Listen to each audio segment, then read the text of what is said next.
Welcome to Engage and Secure, the podcast redefining the future of cybersecurity by focusing on its most critical element, people. Powered by OutThink, the world's first AI-driven human risk management platform, we bring you thought-provoking discussions with industry leaders, innovators, and experts. I'm your host, Fred Menachem. Welcome to the Engage and Secure podcast, brought to you by OutThink, where we don't just talk about security, we challenge everything you think you know about it. I'm your host, Fred Menachem, and today we're taking on one of the biggest debates in cybersecurity. Is the real problem bad security design, or is it just human nature? And to answer that question, we've got two incredible minds in the room today.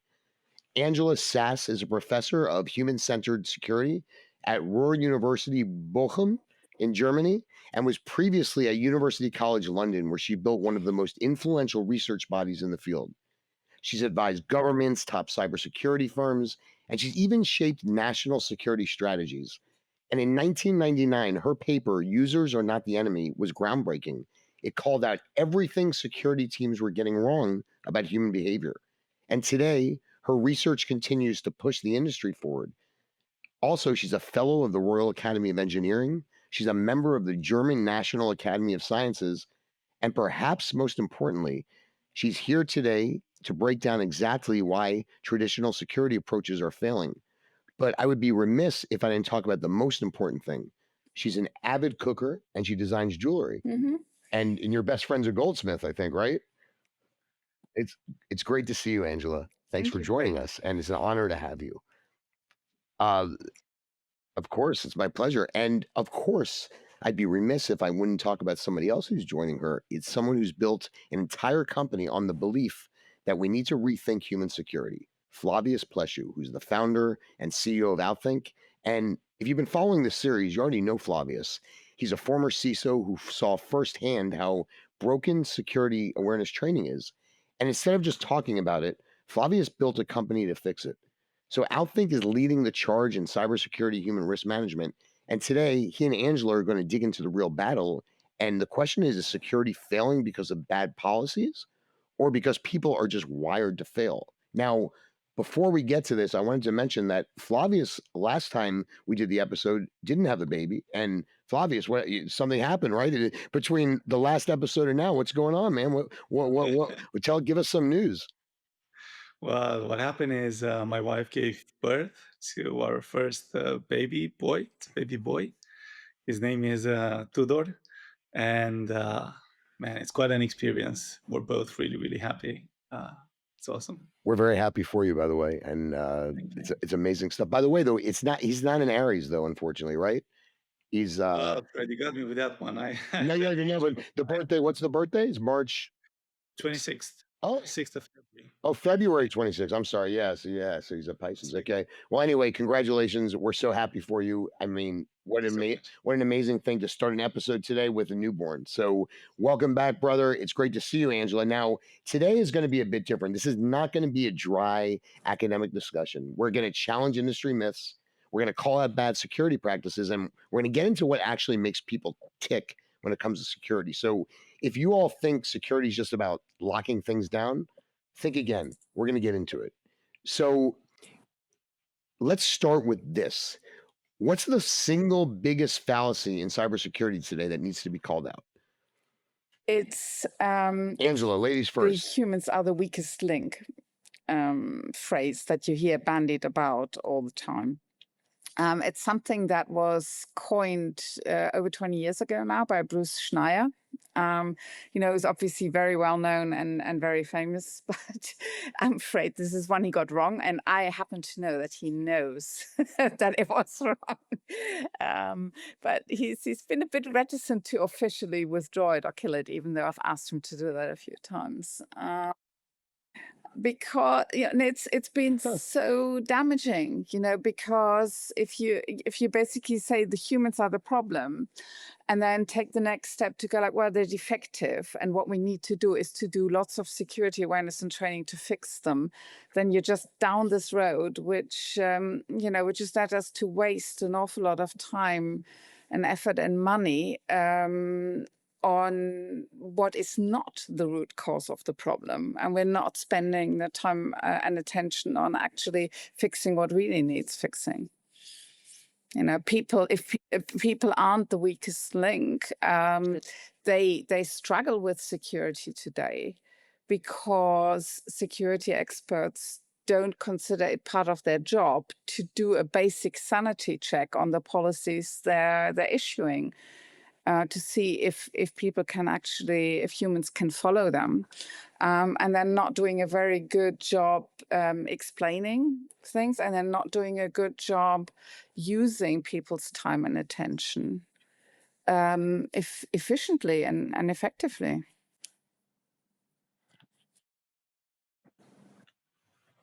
So, Flavius, back to you for a moment. What do you think it is, the single biggest fallacy in cybersecurity today? I'm guessing you agree with Angela, but anything you wanted to add to that?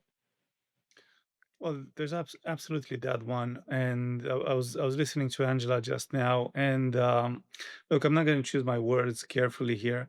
I think security today is fundamentally, utterly broken. My view is CISOs, and I've been one. Most CISOs out there are computer scientists, right? Techies, geeks. They start with, well, we pay lip service to the concept of people, process, technology. But what they actually start with is technology. And then you pick up an ISO 27001, a NIST standard, then you go, right, prevent, detect, respond, recover, whatever. And they throw a lot of technology at it. And then the user is almost an afterthought. Hey, we have people, we have users.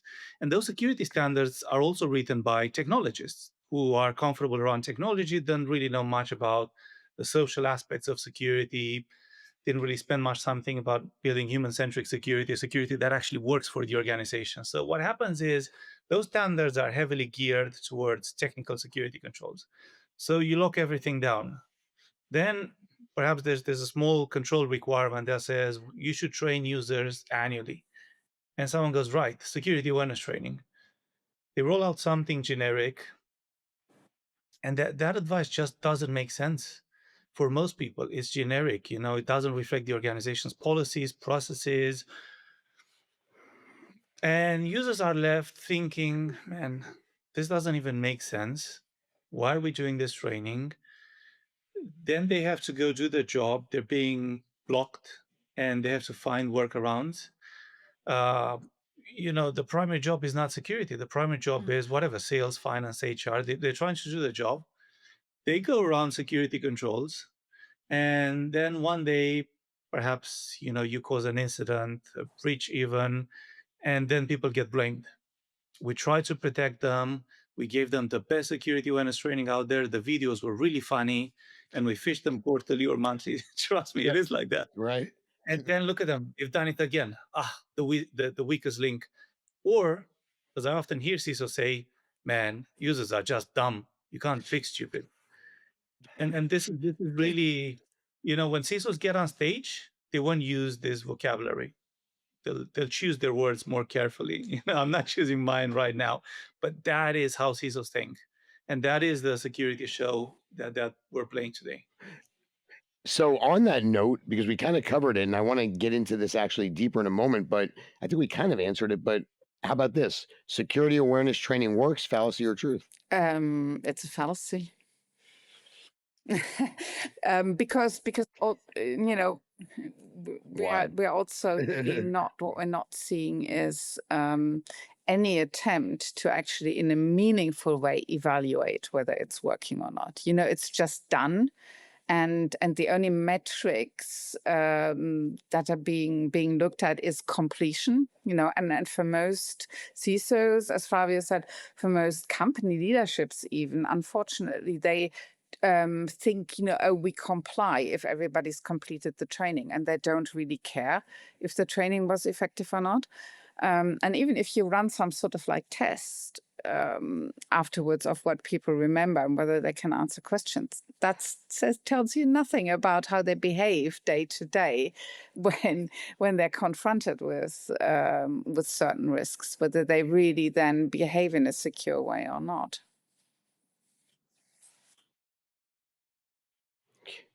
So they don't look at it. They look at it as a line item on the budget instead of actually a revenue generator. Because in many ways it can be if it's done appropriately. Flavius, would that be accurate?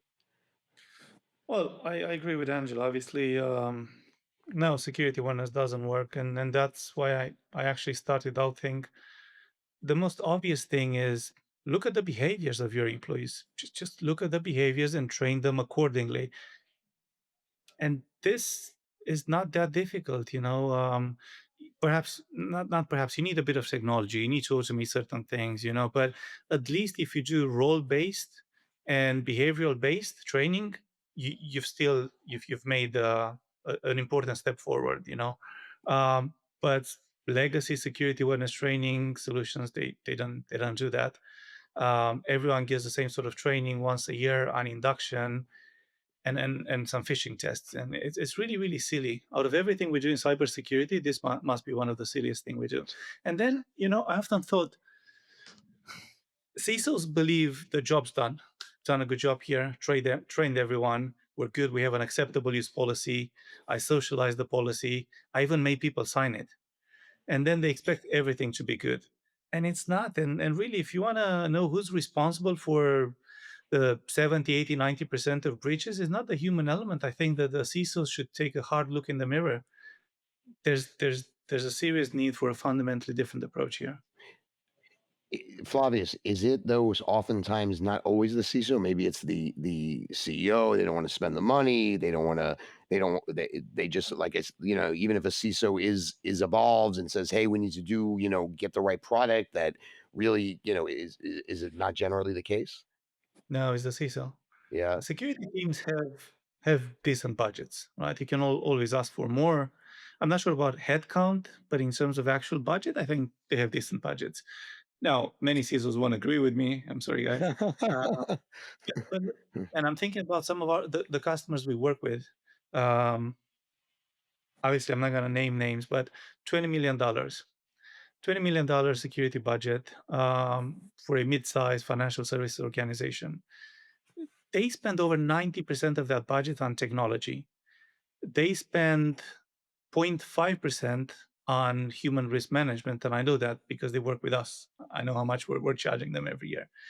And that's it. And 80, 90% of breaches involve the human element.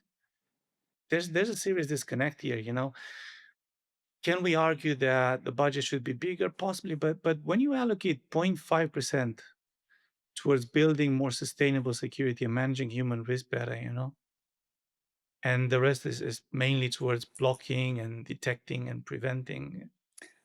Yeah, I'm not sure whether it's the budget that's the problem. But So I have I'm sorry, Elizabeth, go ahead, please. also company leadership people who've just really got the wrong sort of mindset about security, who and I think a lot of them are very focused on, they don't really want security and secure behavior. They just want to comply and be able to get the tick and move on. And that's what drives what you've just described, Flavius, is that they're looking for the cheapest solution. And really what that already tells you is they actually don't care whether it's effective or not. And the argument I hear quite a lot of times, it's, well, but this is industry best practice, right? They're referring to this is the industry standard. And as long as we're doing that, then nobody can blame us if things go wrong. And this is, of course, absolutely tragic, right? Because we've seen so many breaches. We've had these fantastic quotes about, it's been the biggest transfer of wealth through intellectual property, industrial espionage. And so we know this is hurting, but I think they're not understanding this. And instead of actually starting to really build good digital skills and security skills, and building relevant understanding and taking, getting their employees engaged and getting them to help with the security and also, be aware, be watchful and wanting most employees, once they understand how their behavior is connected to particular risks, they really want to help to be part of the defense. and putting them, as Flavius described, into a corner, where they say, oh, you are just weak, we need to do this training, and then creating lots of negative experiences. That's exactly the other way you don't want them to be, giving security a really bad reputation and making it a bad experience. That's not what we want. We want everybody on the inside to be on the team, to do their part to keeping our organizations secure. So I have, Well, but sorry. let me jump in there. Angela's absolutely right. And I want to say some things about CISOs as well. For a change. I mean, you're one of them, Flavius, right? So, he's right. So, Absolutely, right, man. exactly. I've been thinking long and hard about this. I know many, many super smart CISOs. And I do wonder, what happened to us as an industry that made us only spend 0.5% helping people build digital skills and improve their risk understanding and help them be part of the defense mechanism. What happened to us? And look, here's what happened to us, I think. The C-suite, they hired the CISO. And they said, right, it's your responsibility, go secure the organization, make us hyper resilient. Now, the CISO had a look around, picked up some of the security standards, went through the controls, started implementing the controls. When they got to control 7.2.1, I think, in the ISO 27001 standard, they went, all right, run security awareness training on an annual basis or whatever the case might be. And what did they do? They went out to market to buy the best solution. They picked up Gartner, Forrester. There was the Gartner Magic Quadrant for security awareness solutions. Fortunately, they discontinued that back in 2019, and now Gartner's writing about innovation in this space, and I'm really pleased with that. But back in the day, the CISO would pick up the Magic Quadrant. They would look at the best solutions, and they would have a call with the Gartner analysts, and they would recommend buy solution X. And that would be the best solution a CISO could buy to get the job done. And they would buy and deploy. And it wouldn't work. And they would try again with the next solution on that Magic Quadrant, and then again, perhaps with the third solution. And at that point, they would give up. They would think, man, look, we've tried. We really tried here. We bought and deployed the best product out there, and it's just not working. People must be the weakest link. So how do I still secure the organization? These guys are refusing to play ball. Well, I'm going to start blocking things. I'm going to start investing in detection and response mechanisms, because ultimately, at the end of the day, the CISO means well. They want to do their job, and they want to do their job well. And they also have to build a defensible position for the organization, right? So compliance, there's some value in compliance. So I think that's what happened to CISOs. They tried, and then they saw it didn't work, and they sort of gave up. Because, look, some of the automation I mentioned, I said earlier, you should at least be doing role-based, behavioral-based training. When you start looking at the combinations of human risk factors, I think at some point we counted 80 different human risk factors, roles, behaviors being part of that. There's a few others, but there's about 80 of them. When you start thinking, how many different ways can I combine these human risk factors? How many different human risk portraits are we talking about? I think that is 8 to the power of 10. No, sorry, the other way around is 10 to the power of 8. That is a very, very large number of possible human risk portraits. And how do you assign the relevant advice, training, guidance in real time to each of those different portraits across a 10,000 people organization? It's impossible. And this technology didn't exist. And so CISOs just gave up and they thought it doesn't work. And so we're going to block now. So, Angela, before we move to the next round, you want to chime in here? What I always observe is that the when you go into a big organization, even if they say they care about the training, they might even have a person responsible. They might have a security awareness manager or something in very big organizations. But that person will be the lowest of the low in the security team, right? And have the least respect, and really, and it's basically just sort of Right. like they want to use them as kind of like as a megaphone to put out the policies and the messages that the security people want to put out there, right?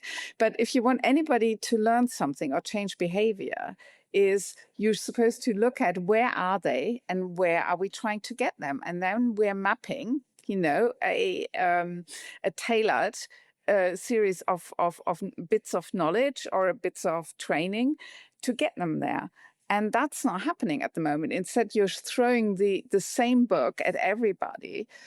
You're wasting time telling people, how most of the employees things that aren't relevant to them, or you're telling them things they already know and do. And there's no faster way of turning off. If you've got a busy schedule in your working life and so on, wasting people's time with security. And I think this is one of the first lessons everybody has to learn. It's like, if you're asking people to do something for security, asking for their time, don't waste it.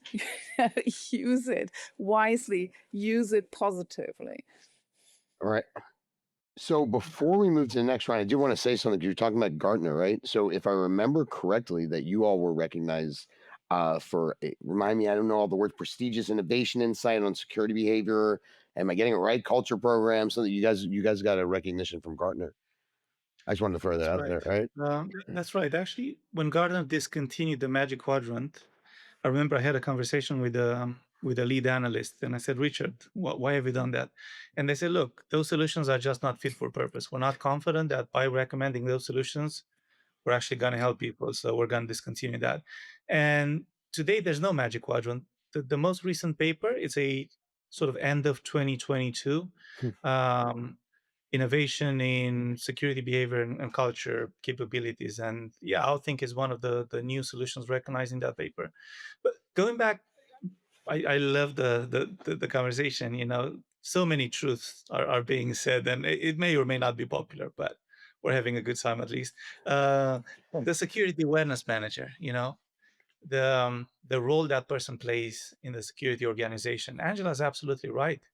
Now, again, we should wonder, well, why is that the case? You are the CISO. You have your head of SOC, head of security GRC, application security, might have a NOC, you might have a compliance, and then perhaps some security awareness manager. The head of SOC saved your life so many times. You had so many incidents. Those guys responded in the middle of the night, right? So you're going to value that person. The security awareness person has been this megaphone. Has been doing comms and sending out emails and telling people to behave and putting up posters. And I have seen this. This is a true story. Putting up posters with a yellow rubber duck that says "Click wisely." You wouldn't believe How much are you going to value that person? happy mascots that come out But what I don't understand, Angela and Flavius, is that, and you'd think that CISOs and certainly executives of a company would be wanting to get the best security, training tool that employees understand, because at the end of the day, if they don't train employees properly, it's going to cost them more in the long run, and the insurance premiums are going to go up for cybersecurity. I mean, am I wrong? I mean, why is that not something that that makes sense, right? I want to do that, Fred. And look, I was a CISO. I used to buy these solutions. Right. Now I'm on the other side of the fence. I take a solution to market. It's not easy for CISOs to buy something good. Now, if you think about this, man, there are solutions out there. There are companies out there in this space that have been funded $300, $600 million.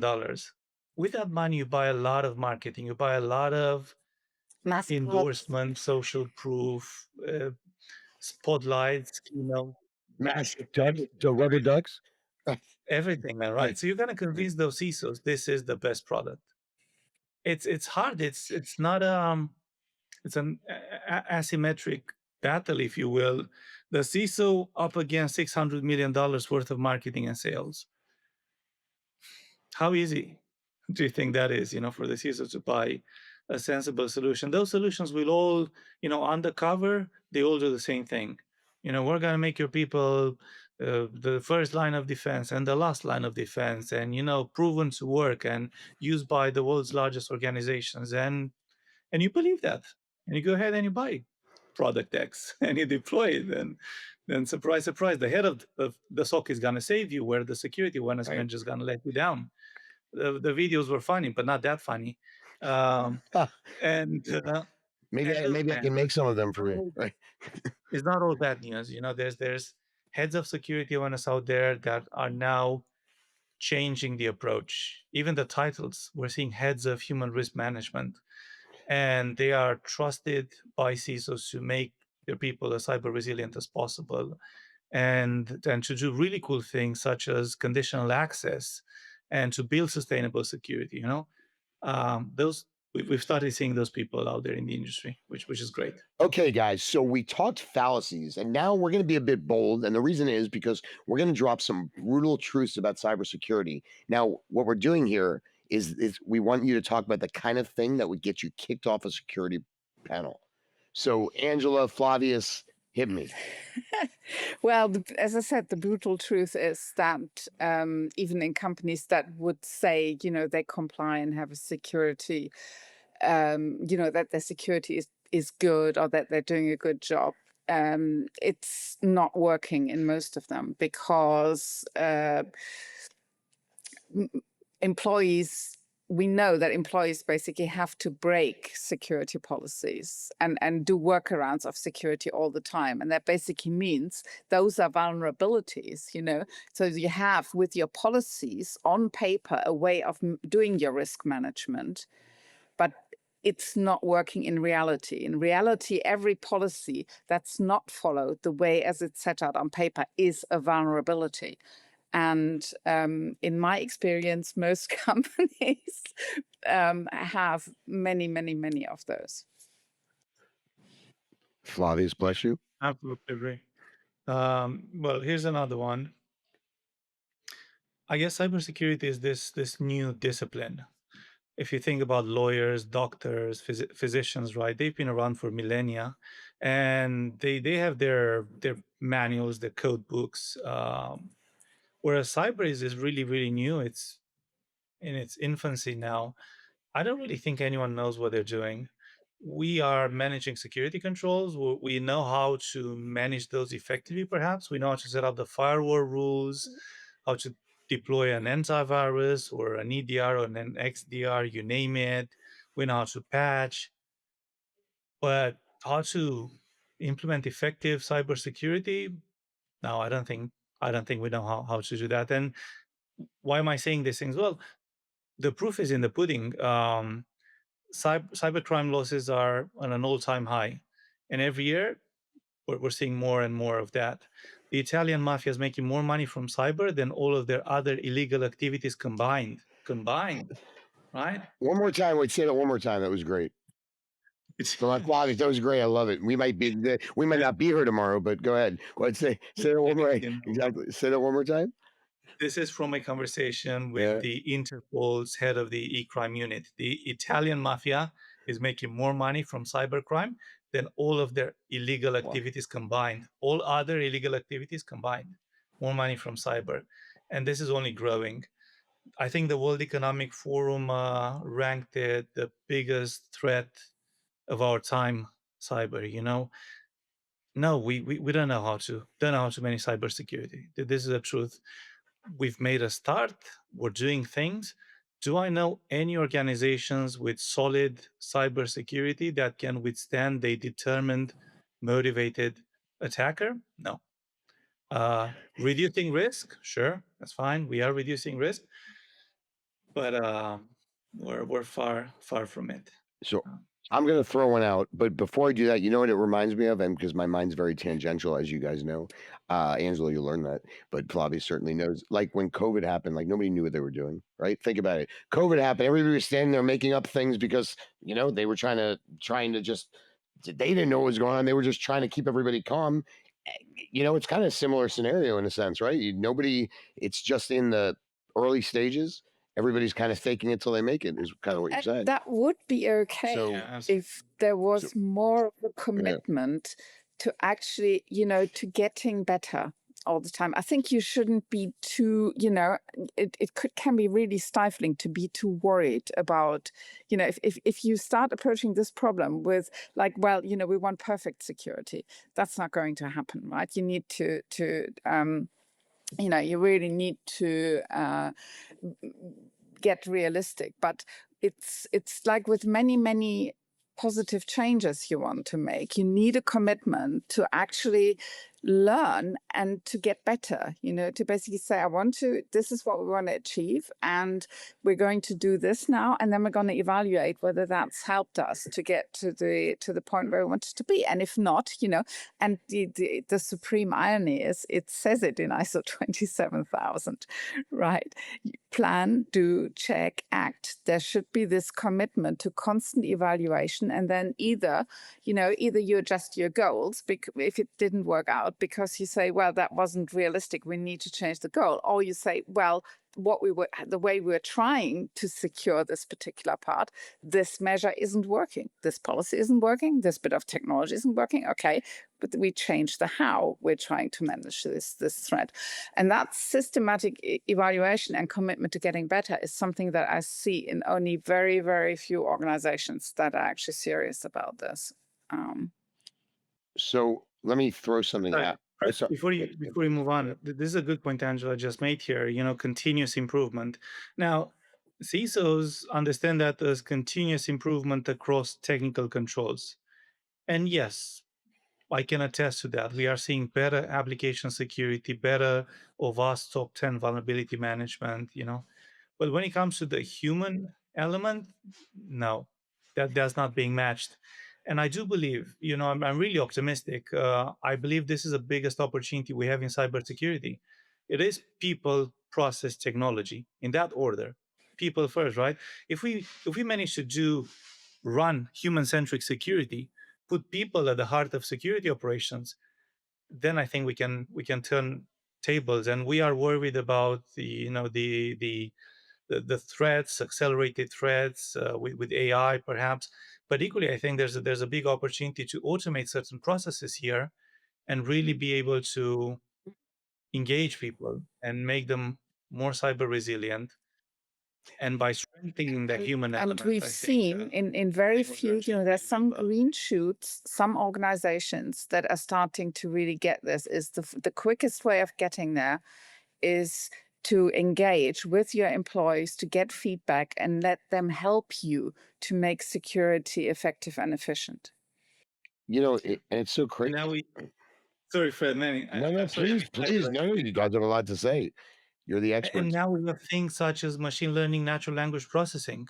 We have these LLMs that can automate listening to people, having those automated conversation sentiment analysis, working out who needs a bit more support on what. Because in a large organization, you can't really do it manually. We work with organizations of, say, 20,000 people.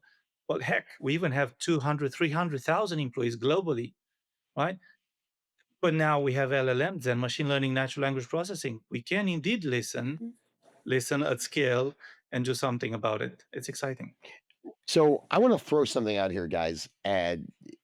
Look, hackers exploit human psychology better than security teams ever do. So the question is this: can security ever truly win against hackers? And then hackers treat people like humans, right? And security treats them like robots. And let me just add one thing, and I want to hear your thoughts here, but I feel like companies are always trying to get employees to behave more like robots, and then AI is trying to get them to be more human, right? Trying to speak to humans. Like it's the most insane thing. But how do you guys feel about what I just said?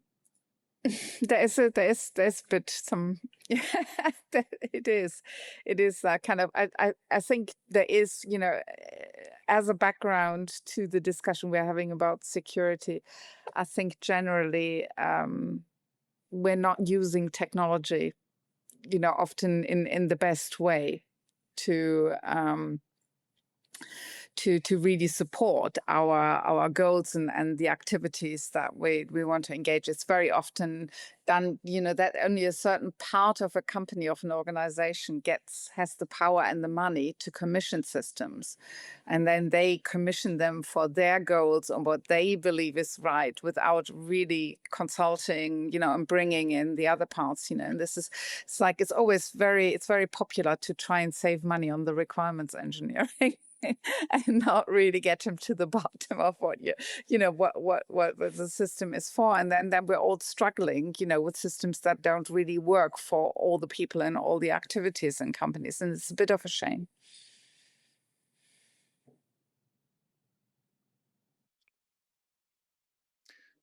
Yeah, and Fred, to answer your question, I think absolutely yes, we can win. If And at the moment, you're right. Hackers are treating our people better than we security teams are treating them. And guess what? People respond to that. And guess what? They engage. It's awesome, isn't it? Right. And they're getting better and better. It's incredible. They're getting better and better. I mean, Yeah, man, all these women really were going to be like if I had all these women coming after me, with all the emails I'm getting, I'd be a very lucky guy, right? It's like they're really good at it, at personalizing it. yeah. But look, I'm seeing those green shoots Angela was talking about. We're seeing organizations demystify cybersecurity. I think that's been a big problem.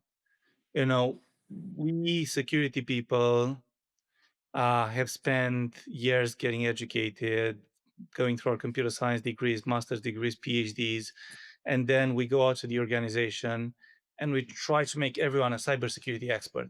And guess what happens? We fail, right? Like some of the people we work with, I'm not even talking about Angela. You spent 30 years working on this, but say Laura or Paul Drake, 7 years to just understand one thing: phishing attacks and the deception techniques used by cyber criminals. 7 years. How likely do you think it is for anyone in the organization to take 7 years out of their life to learn about phishing attacks and become expert? That's the likelihood. Zero, right? Right.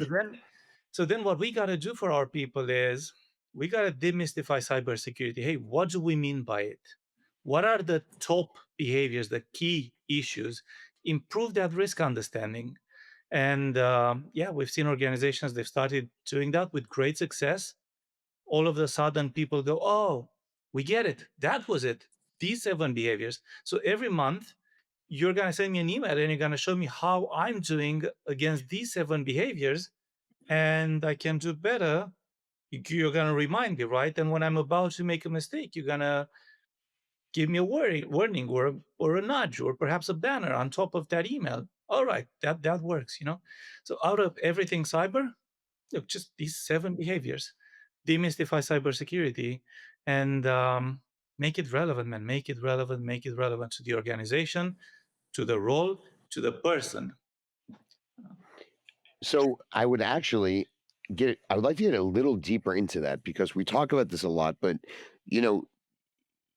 how does it work? For example, it's different personalities, it's different jobs. How is that molded to, because I mean, listen, this is the work that you guys do, and this is what really makes you all unique. So if we can get into a bit more detail, like give us maybe a real life example, or some more, detailed how it's molded to individuals. Look, I'll make a start here, perhaps, because I've taken some of Angela's research and implemented that into product and then out with organizations. Right. So, one, Angela, you did the work on the Johari window applied to cybersecurity, and it's measuring effective security and risk understanding. And then you have 16 psychographic segments coming out of that. And so one segment would be your champions, followers. Another segment could be your shadow agents or rule breakers. Okay, so all of a sudden, as a CISO, you can now start to understand and where the risk might be and where you should focus a bit more of your time and resources to guide and support those people better. Champions, you want to engage with them in a different way. Rule breakers, you want to engage with them differently. Perhaps you want to bring in the line manager, perhaps HR, remind them there is a policy in place, there is a process for handling policy exceptions, come talk to us, we can do something about it, but then just go breaking the rules. That's one thing. So 16 different psychographic segments, the training, the advice, the nudges mapped to that when they go out to people, and there's a bit of automation needed there.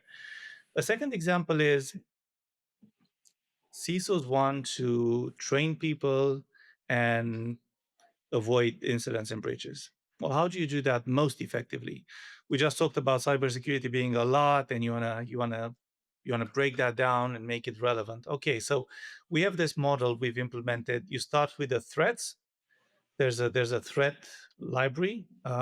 You then map out the threats that are relevant to your organization, and then you have the behaviors you want your people to adopt to counter those threats, and then you have the roles, and across the various roles you want different behaviors from different people.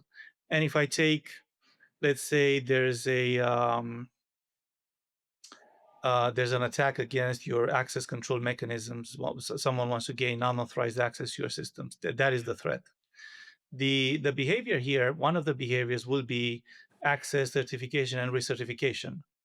Now, if we go into roles, you have, for example, the general employee. What are you going to tell them? Nothing. They're not responsible for access certification, recertification, right? You tell them nothing. But then you have the managers. Well, the manager should be given a bit of information on that. So perhaps that bit of training, when he goes out to a manager, says, look, these principals need to know and least privilege. You are a manager, you're responsible. We trust you with XYZ. Every 6 months, you are going to get a prompt to recertify access for your teams, right? Please have a look at the access to the privileges, the team members, and perhaps if you have human risk intelligence presented on that screen to the manager, just make sure you make better decisions here. You consider the security of the organization, right? Good. So now we are seeing managers make better decisions around access recertification. Another role would be your admins, who are responsible for perhaps implementing or managing some of these access certification, recertification controls. And that's what you tell the admins. And perhaps a next role would be your developers. And your developers get told different things. And then you have HR and legal, different roles. So with HR, you tell them, look, pre-employment, we're going to do background checks. Before giving access to our systems, we want to make sure you're following these steps. And then perhaps legal, you talk about supply chain security, and before we engage with third parties and we give them access to our systems, we want to make sure we have this contracts in place, terms and conditions, whatever the case might be, right? So you see how I just started with a threat, behavior, different roles.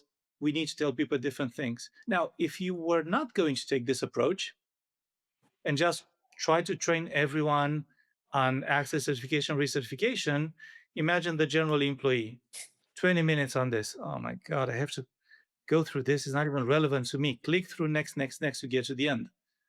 The manager gets told about contracts and legal stuff, and implementing technical access control mechanisms, which they're not responsible for. How do you think that manager going to react? Ignore, etc., etc., etc. And this is just one behavior.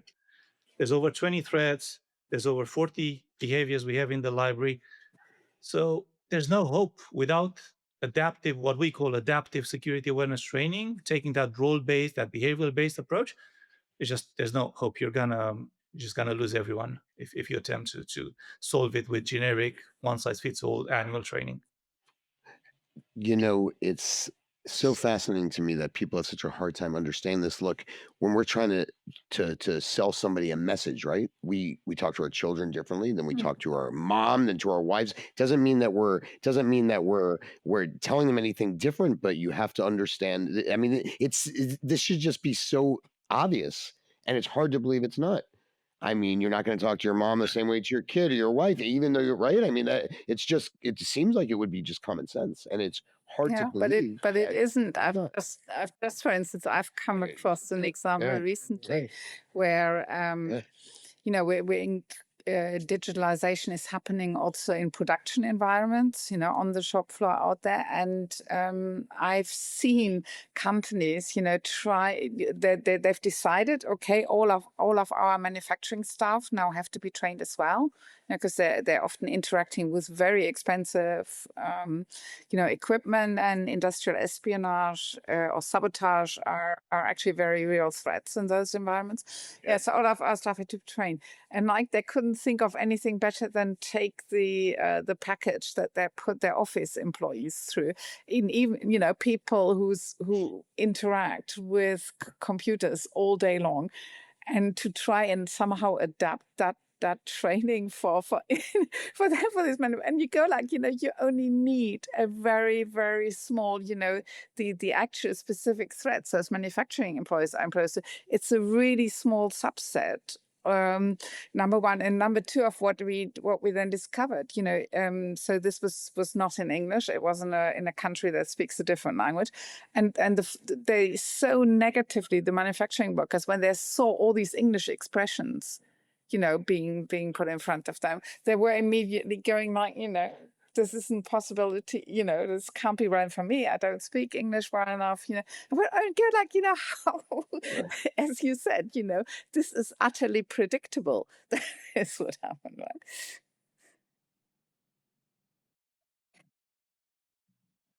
And It makes we've also seen it done well. This manufacturing organization, a Fortune 100, half of the workforce is blue collar workers. As Angela said, different challenges, completely different challenges. We've seen it done well, and the customer even sent us a picture. It's amazing. You would think, or at least this is one of the myths in cybersecurity, that people don't care. They don't care about cybersecurity, and then but that picture proves them wrong, because people do care. Everyone's looking at the screen, at the big screen, because the training is relevant. It's talking about security risks and challenges in the production environment. Everyone. So this picture is taken from the back of the room, and no one's chatting with the person next to them. No one's looking at their phones. Everyone's just staring at the screen.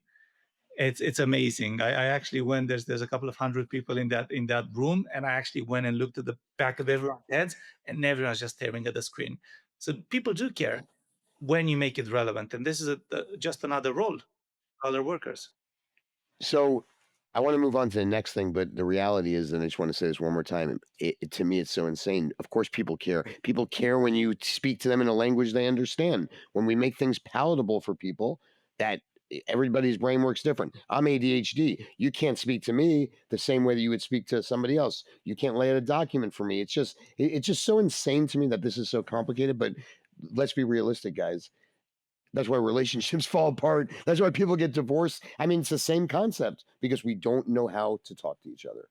And so moving on, I mean, it's I want to go on and move on, but it just baffles me. So that it's so hard for people to understand. But let's go to the next thing. So I know we talked about truths, we talked about fallacies. So look, both of you are leading by example on what it takes to break the cycle, and design and deploy solutions that actually work.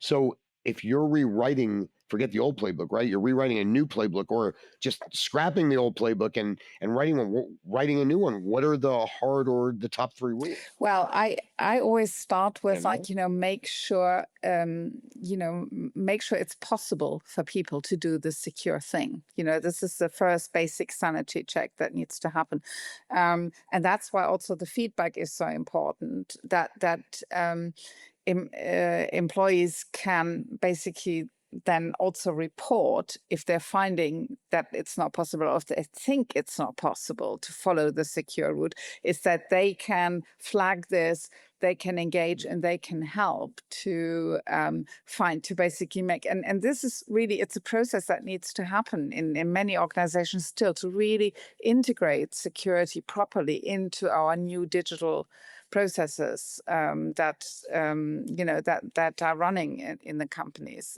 You can't do this without, with an honest engagement of your employees. So this, first of all, is like, make sure it's possible to do it. The second thing is also, it's only one of many things organizations have to do. we have to comply with many, many other things as well. And I think you really want to avoid this kind of like compliance fatigue. This is also the efficiency, is actually make sure you don't waste more time and effort than is, you're not wasting time and effort, that any time and effort you put in for security really pays back, and does do that. And there are no extra points. There's no extra security to be gained by making it hard for people, right? It's exactly the other way around. So it's one of the. I still get this all the time, and it really just kills me. This is like that usability and security is a trade-off. If I make the security, easy for my staff to use, then it can't be very secure. I mean, it's just nonsense, because if it's not. But I still get it's a mental model that you get. We had it in studies with developers, and more than half of them came up with this. It's like, you've got to, the harder you make it for people, the better the security is, and you just go, no, stop it. Insane. And I heard this anecdote from a CISO I was speaking with, and the guy says, well, of course, security needs to be expensive. Complying with security, of course, it's okay. It's okay if it's a burden, because hey, think about airport security. You want to travel, you want to be safe. Sure, you need the security checks is gonna slow you down. Sometimes you might even miss your flight.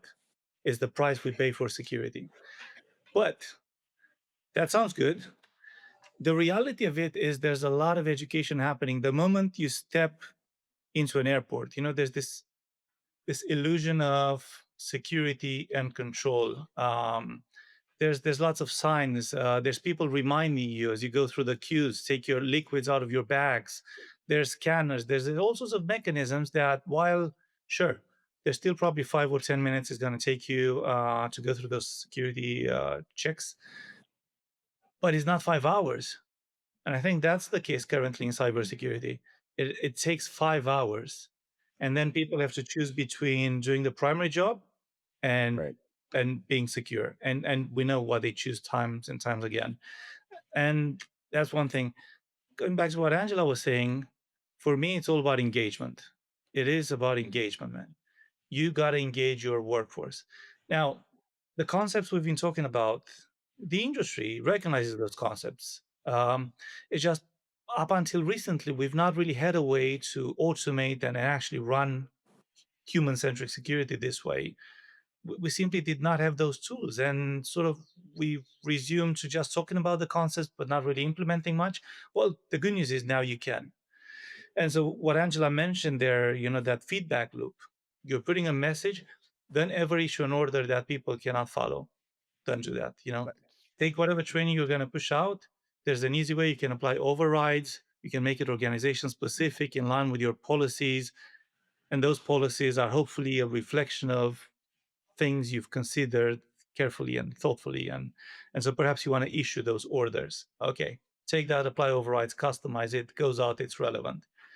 Now the employee reads that, okay, it's relevant to them, it's relevant to their role, to the behaviors.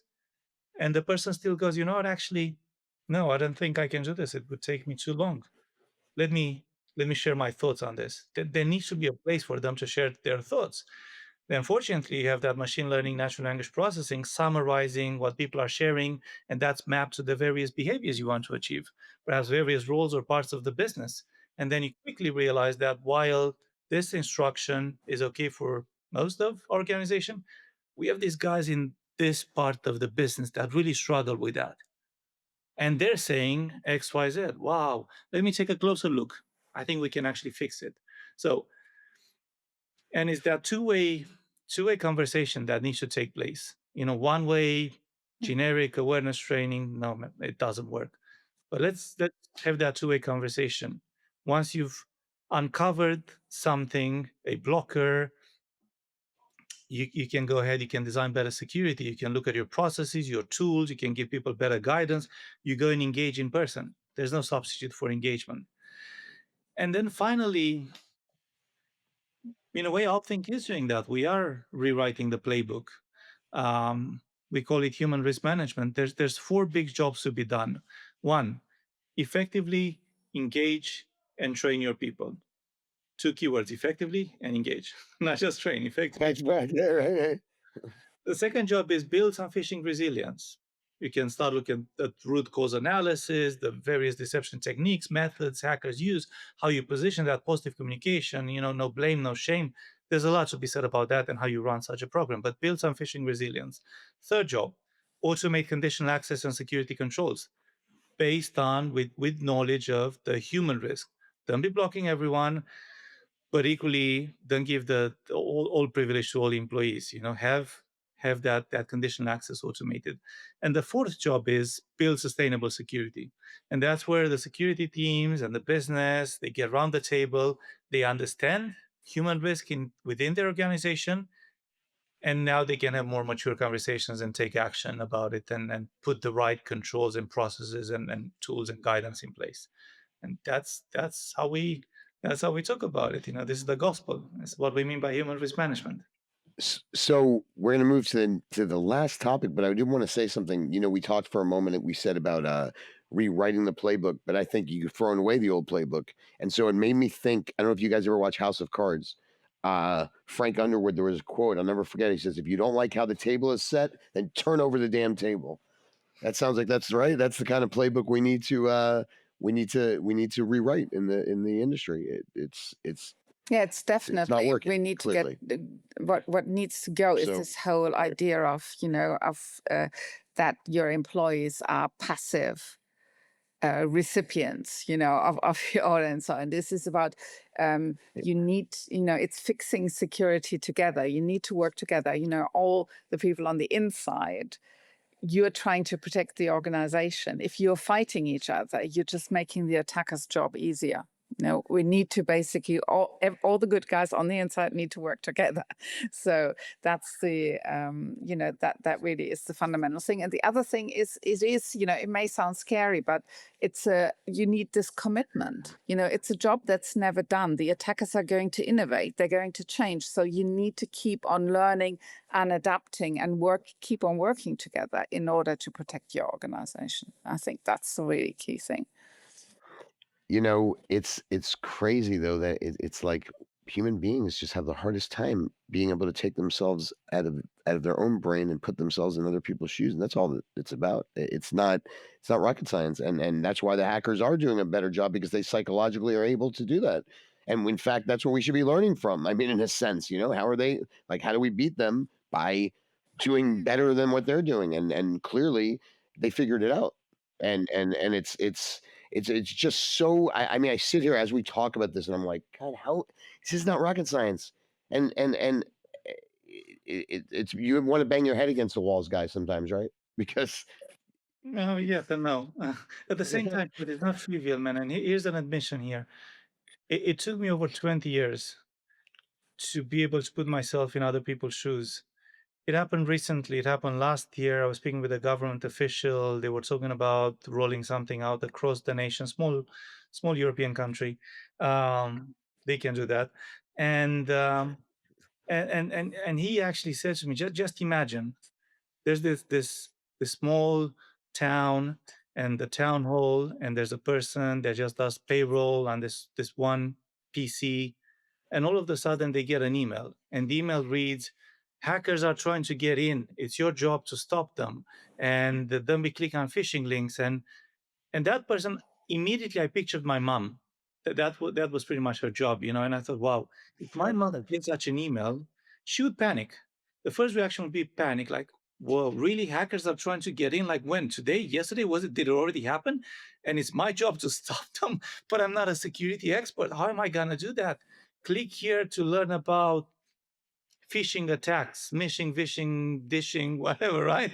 And more panic and more fear, and the asks we put forward to these people, don't be clicking on bad links, be careful. And my mom would go, what is a bad link?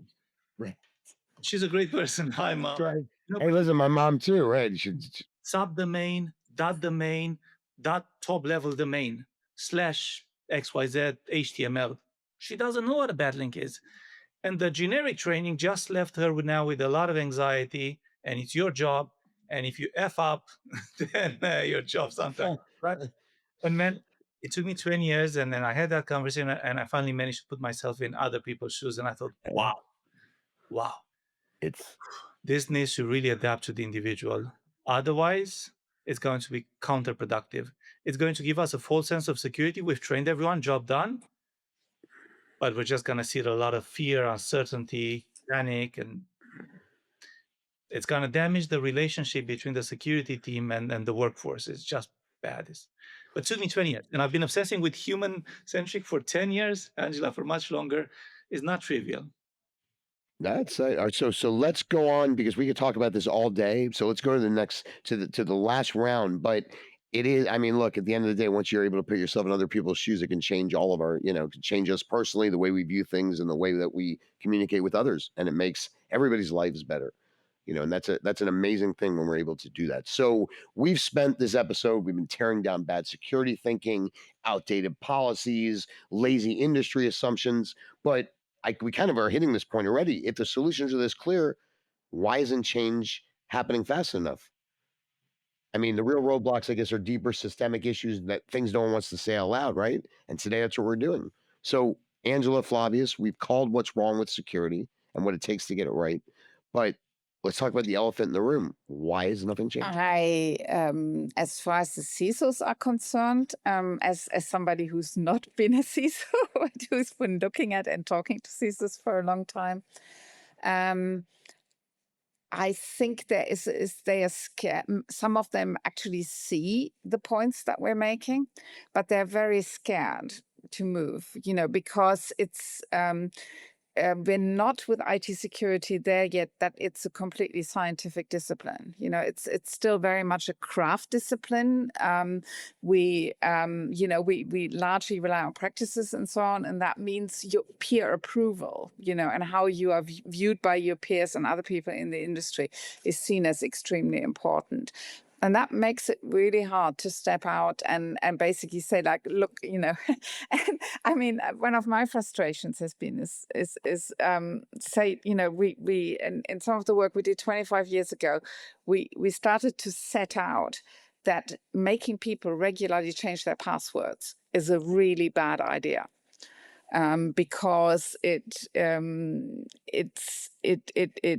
goes beyond what human memory can really do. And it leads to passwords becoming weaker and weaker and people reusing passwords all the time. Then another set of colleagues came along and proved this empirically with some very large data sets that they said, look here, it's like if you keep expiring this password, this is... So we're talking about, this happening around the early 2000s. And you can still go, and many of these certification instructions and so on, and they tell you should regularly expire passwords. And NIST, for instance, they're very gradually, so in the UK, the National Cybersecurity Centre rewrote the password guidelines in 2015, 2016, and they said, stop, basically tell people these are the warning signs to look for when you should think about changing your passwords, but don't force everybody to change their password every 3 months. And NIST only last year, finally, they went like at some point, well, you probably don't have to force people to change. But only last year they said, stop doing it. It's a bad idea.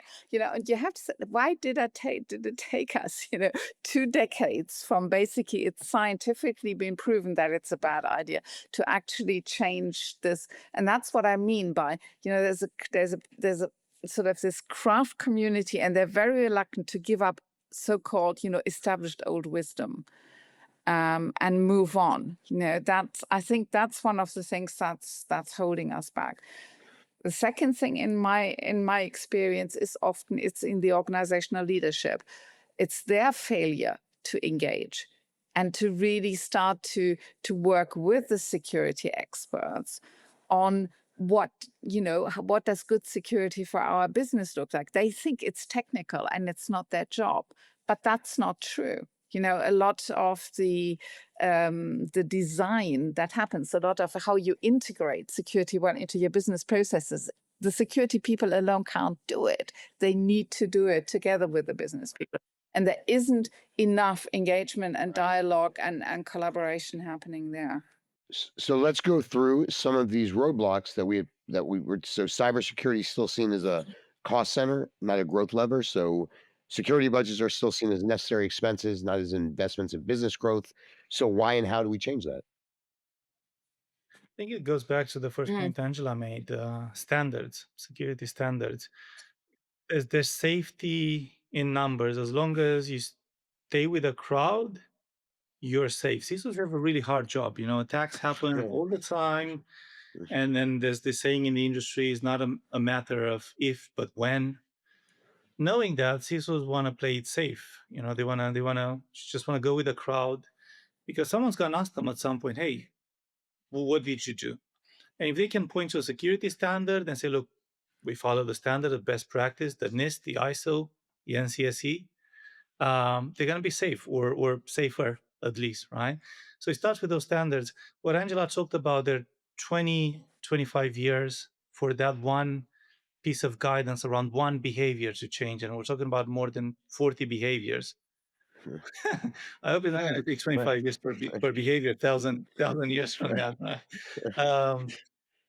But yeah, I think it starts with those standards. That's not going to be easy. Now, business, they don't quite engage with security.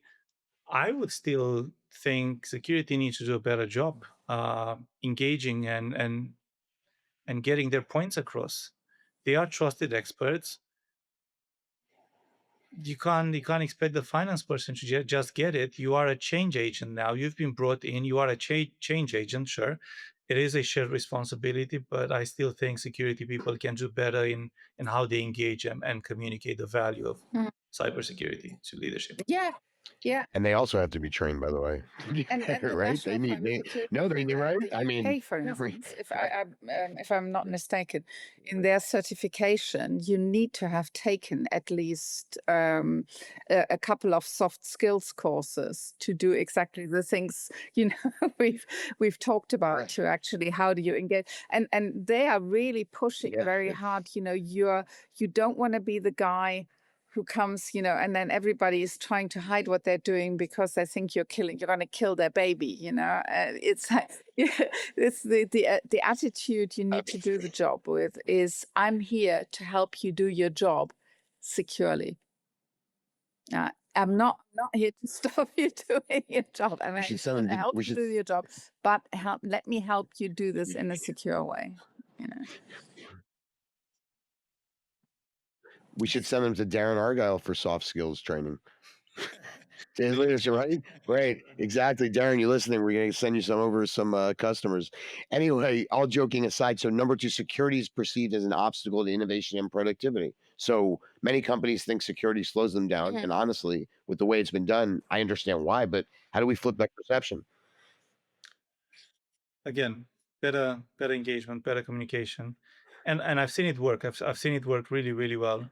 One of the organizations we support, 20,000 people across the world, in natural resources. The CISO managed to get security on the board's agenda. They have their top 10. So you got to be one of the top 10 items for them to give it any time.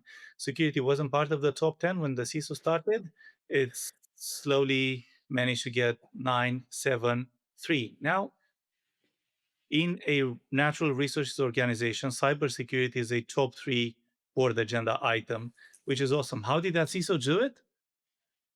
He led with people, with human-centric. So he would always talk about share good news and positive stories. We've seen this team do better. We've seen good positive change over here. We've seen some engagement, and we deliver this project with this part of the organization. And that's what the CISO is leading with.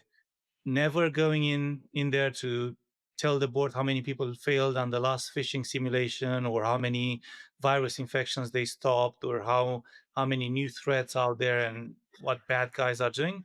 Always positive, leading with people and human-centric security. And it can work. And when it does work, if you manage to get cybersecurity, you make cybersecurity top 3 for the board, you're going to get a lot more airtime with the board. And that's your opportunity to further engage and educate those execs. So on that note, and I think you sort of both of you have answered this in a sense, but I'll ask it again. So is the shift even possible, which you kind of just alluded to a minute, or is security? Do you think even with the changes and the things you guys are talking about, that security is always going to be an afterthought because businesses, again, we talked about this earlier in the episode, care more about revenue than risk, and they don't understand why this is revenue. By the way, that's a whole nother topic we can have in another episode. But but what do you think about I that? think they have to learn very, very quickly. Otherwise, somebody's going to eat their lunch. And if you need to, we really need to pull up our socks and protect ourselves more effectively. We've already been. I think it's not a nice thought, but we've been in a state of hybrid warfare. Right, and there are countries out there where you've, Flavius mentioned the criminals, but even you've got state-sponsored, time of, where there's countries that just see it, as a way of getting revenue in by, and those they really have, they really have no shame. They've been collecting data on individuals and companies for many years. They employ psychologists in order to train, hackers to do that. And the sooner we understand that and really understand that we have to, we really have to protect what we have. Otherwise, somebody's going to take it away from us or is going to destroy it. Yeah, absolutely. And you mentioned you gave Darren Argyle a name check. As you know, he was my boss at IHS Markit. He was the group CISO. We worked together. He's one of the CISOs, one of the founders of OutThink. We started this together. And when we were at IHS Markit, that's where actually the idea came. When we were at IHS Markit together, our CEO was talking about security as giving us a competitive advantage. That's what he would refer to as security as a competitive advantage. And I remember a very large customer came over to IHS Markit, and when they were taking us through the supplier onboarding processes, I got to speak with the customer. And I remember asking the question, hey, why did you move over from competitor X to Markit? And they said, you guys have better security. We're trusting you with our data, and we think you have better security. Now, did we have better security? I don't know. One for another episode. Maybe we should be prepared. But it gave IHS Markit a competitive advantage, and security for Markit was revenue. So I guess the next one we could say is what would it take for security to actually get the budgets it needs to get things right? Flavius, you got a plan for that? Same thing, right? Engagement and inflation. Lead with the positives, lead with the people. Leave the technical side of security for your technical security specialists, just be mindful of the audience you want to engage. Those are not your technical people. Just I think it's just, you have Angela? it's just fitness for the 21st century, right? And if you want to be fit for the 21st century, that's part of your life skill of life skills and business skills you need for the 21st century. And the sooner, really people understand this from the big companies, but down to also the small and medium-sized ones. That's what's needed, and we can talk a lot more about, how do we can package, those skills? Can we collaborate maybe more widely across industry sectors? Share some knowledge and some genuinely effective practices. There's more we can, but basically, first of all, you've got to commit to actually wanting to be fit, to operate in the 21st century. Yeah. And I think you're good. Before you move on, getting tactical here for a second. In the beginning, Angela talked about, training completion and knowledge test as the only metrics. Well, I'll give the audience two metrics, better metrics to track: the engagement level and the risk understanding. Couple those two metrics and find those groups of employees who have a low risk understanding and low engagement. Go engage those people, increase the risk understanding. And those people, some of them will be senior management, some of them will be line managers, some of them will just be regular employees. But if you do that as a CISO, you're driving a lot of change, and a lot of good security conversations are going to start happening in the organization, right? Measure engagement, measure risk understanding, track that, drive improvements across those two human risk factors. So we were talking about, the budgets and all of that. I mean, I think there's also a couple other points as well that you alluded to that security needs to prove its value in business terms, right? We kind of alluded to that, that is a competitive advantage. I mean, I think that's really important. And again, that's the messaging component, right? It is a competitive advantage. And for some reason, that's not getting into the heads of folks that are both CISOs and executives. I mean, everybody. And then also, I think maybe, and Flavius and Angela, you'll know better than me, but CISOs don't always have a seat at the table where decisions are made, right? Yeah, but increasingly we're seeing CISOs get a seat at the table. And just that's a precious opportunity. You're gonna get that opportunity a couple of times, and if you don't take full advantage of it, and if you screw it up, well, you're not gonna be invited back in again. Um, yeah, it is exactly like that. So business get it. Increasingly we're seeing organizations, leadership. You won't believe it. We had a group CEO, a large bank, the group CEO joined the call with us, not even to talk about cybersecurity, to talk about human risk, cyber human risk management. The banking group CEO was really, really interested in cyber human risk management. So they do care. They realize that. I think there's this really interesting statistic that I think 60% of businesses just go bankrupt in months following a breach. 60%. You know, Wow. SMBs. Smaller organizations Yeah. don't quite have the PR, the lawyers. To do Right. the sort of recovery. Um, and business owners get it. Executives are starting to get it. They're appointing CISOs. They're giving them an opportunity, inviting them into the boardroom. And now CISO, don't be using fear, uncertainty, and doubt. Right. Lead with something more positive, perhaps. Engage that audience, and you might even get the budgets you need.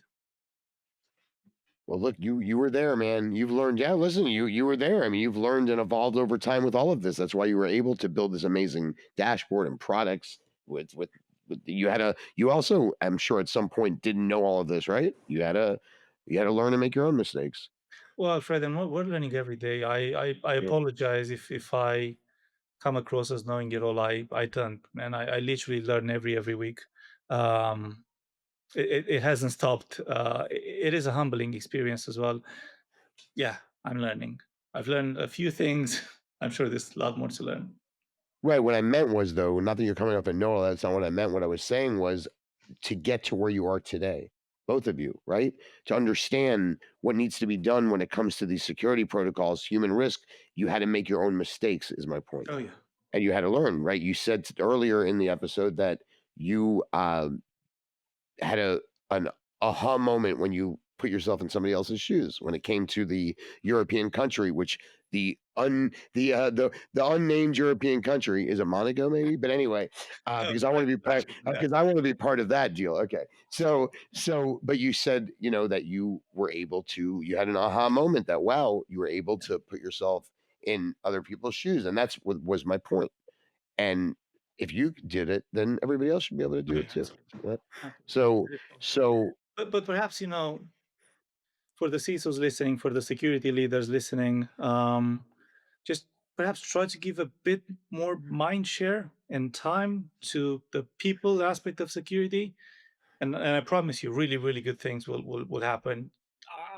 Personally, I think that's where you get the best ROI from any security investment you make.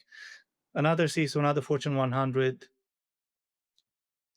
Juan said to me, "Man, if I get $100, I'm gonna put $50 against people, against human risk management." And that's because he's seeing the ROI from that investment. Juan's a believer now. huh? Look at that. Well, look, this has been. We've made it far, right? This has been one of the most unfiltered, no BS conversations on cybersecurity. I think we're going to have more of these. We're going to have roundtables coming up and one-on-one interviews. This is just the first of many. But Angela, Flavius, you both laid it out. There's no doubt security needs a rebrand and a redesign, and not as a cost, but as an obstacle, right? Not as an obstacle, excuse me, but as the advantage it always was meant to be. So, final word, both of you, 20 seconds. What are you guys looking forward to this weekend? Angela, I'll start with you. I'm going to be working. I'm going to be working on my physical fitness. I was hoping cooking. Hiking and swimming. Okay. Too bad you're not in Miami, because I was going to ask you if you can, since you're such a great cook, you can help a single bachelor, 53-year-old bachelor, with some cooking, but I'm out of luck. So Flavius, I know you have a lot to look forward to. Yeah, well, I'm gonna spend some time with my wife and baby. We might even take the baby out in nature for the first time. Yeah, it's surreal. I'm really looking forward to that.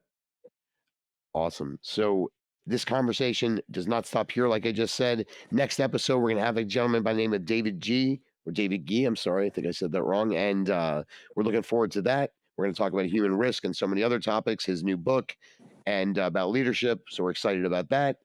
And in the meantime, until then, this is the Engage Secure podcast, brought to you, of course, by OutThink. Again, Flavius, Angela, it's been great. I'm, of course, your host, Fred Menachem, and as I love to say, 0 to 60 and nothing in between. Thanks for joining us, folks. Thank you for joining us on Engage and Secure, where conversations inspire action and collaboration drives innovation. Powered by OutThink, we're dedicated to transforming how leaders address cyber-human risk, paving the way for a safer digital future. Don't miss our upcoming episodes and roundtable conversations with industry trailblazers. Subscribe, share, and join us as we redefine what's possible in cybersecurity. Until next time, stay secure and stay inspired.